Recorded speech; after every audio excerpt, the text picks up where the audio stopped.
3-4 ku diun kurin këta, do më thënë fillojnë, shajnë fyën, ofendojnë, e pastaj qëllojnë, bëjnë e tjerë më radhë. Parlamenti të ketë një debat normal, demokratik, pa tjetër që do të ketë kryeministrin atë brenda, por në moment, apo të tjerë pjesëmarrës aty brenda, por në momentin që ti çohesh atje, është një histerik atje, që replikon njërin që ishte në Big Brother aty, edhe replikon vazhdimisht, se mendon që urrejtja, që mblefi, që gjëja aty, dhe nga njëherë i del edhe ai zëri i holl fare aty në sallën e parlamentit, mendon se me këtë i shton vlerë parlamentarizmi, dhe nuk ka lidhje.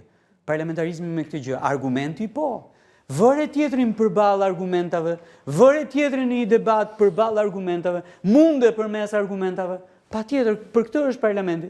Apo propozo diçka që mbetet është e qëndësishme, e që në fund fare merr edhe votën e të gjithëve, edhe që i bën mirë qytetarëve të Republikës së Shqipërisë. Po kjo historia e treguarit me gisht.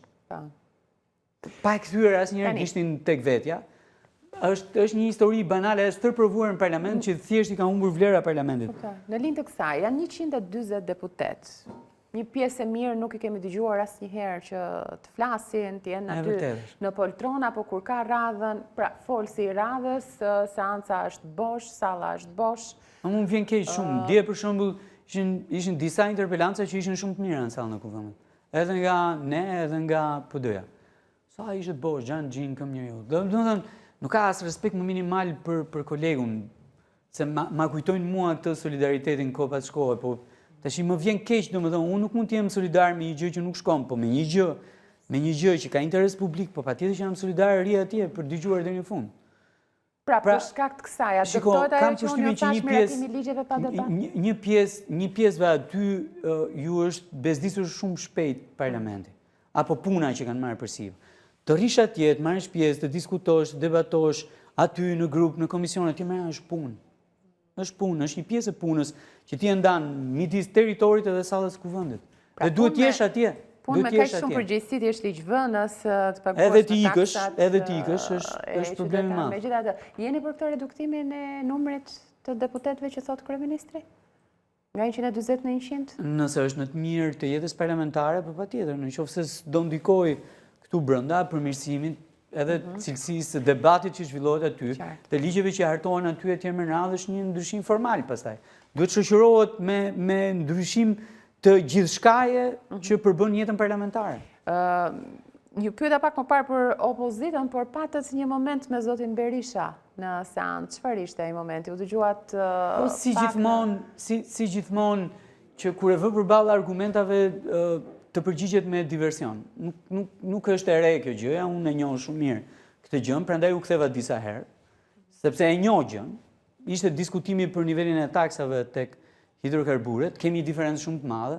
Narrativa e tyre, unë mendoj që është në favor të tregtarëve të naftës, janë një element kyç i abuzimit në këtë modelin e tregut të hidrokarburëve që ne kemi.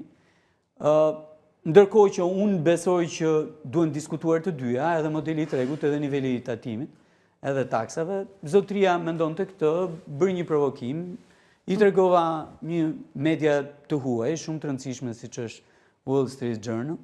I thash urdhëro lexoje, shiko dhe nivelin e taksimit që kanë vende europiane, ne si jemi të krahasueshëm me ta, por shiko sensin e politikës që ata bëjnë. Dhe që normalisht është një politikë që është e pranueshme në këtë aspekt. Më tregoi ChatGPT. Çfarë ti them? Unë i thash nuk merrem me ChatGPT, vazhdo merru me këta të tjerët, unë nuk merrem me burime.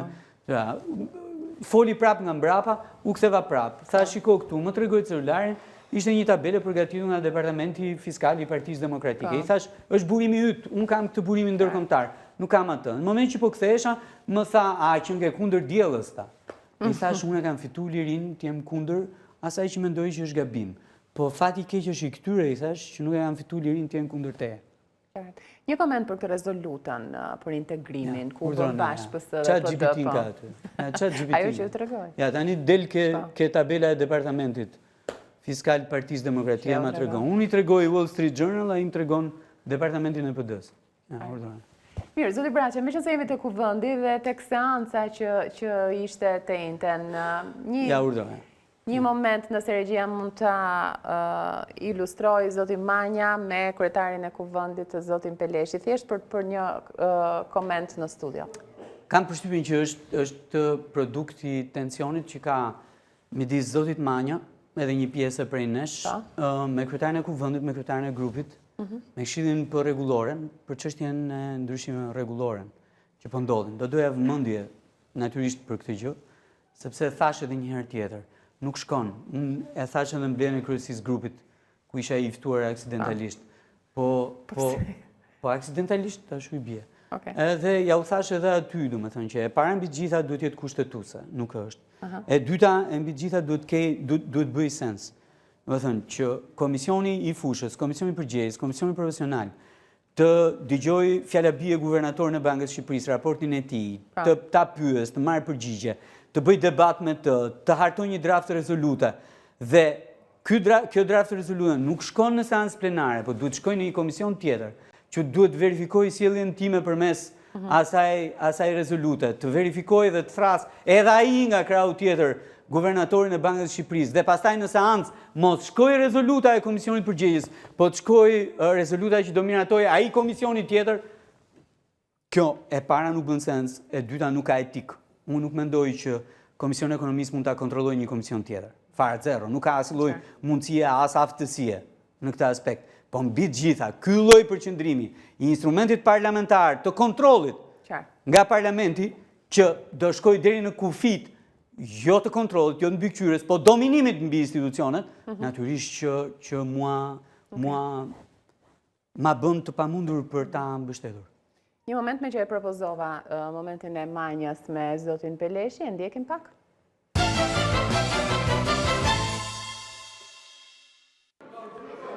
Jo. Ju lutem, nuk mundet, jemi në diskutime me minutazh të përcaktuar. Zoti Balla. Zoti Balla, unë nuk jam Niko. Ju lutem.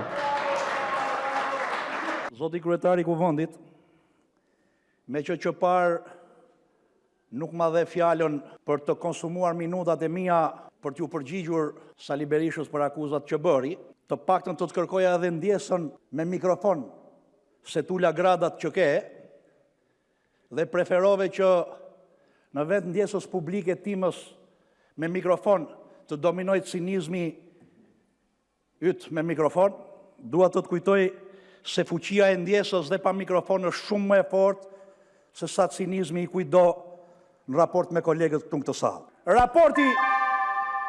Raporti, nuk e di, u konsumuan gjithë minutat? Nëse, jo, s'du lëmosh, kryetar. Ja, për këtë moment sistem. Nuk është e mirë e gjitha kjo gjë. Unë me ulësi unë fola, sepse me kryetarin nuk pata mundësi, po ulësi u t'i thash. Duhet bërë kujdes në këtë aspekt. Nga njëherë thash e humbë solemnitetin në seanca, edhe unë e kam humbur shpesh. Edhe raport me zotin Peleshi, po edhe me kolegë tjerë aty. Ndodh që del nga vetja edhe kërkon edhe një gjë që nuk të takon. Me gjitha të thash, reflekton tensionin e tjetër gjëje, nuk reflekton tension midis të dyve, marrëdhënien midis të dyve të mëra. Besoj që kanë marrëdhënien personale shumë të mirë, por reflekton tensionin që kemi në probleme pune, që janë probleme themelore për brendarinë e gjithë secili prej nesh. E kuptoj.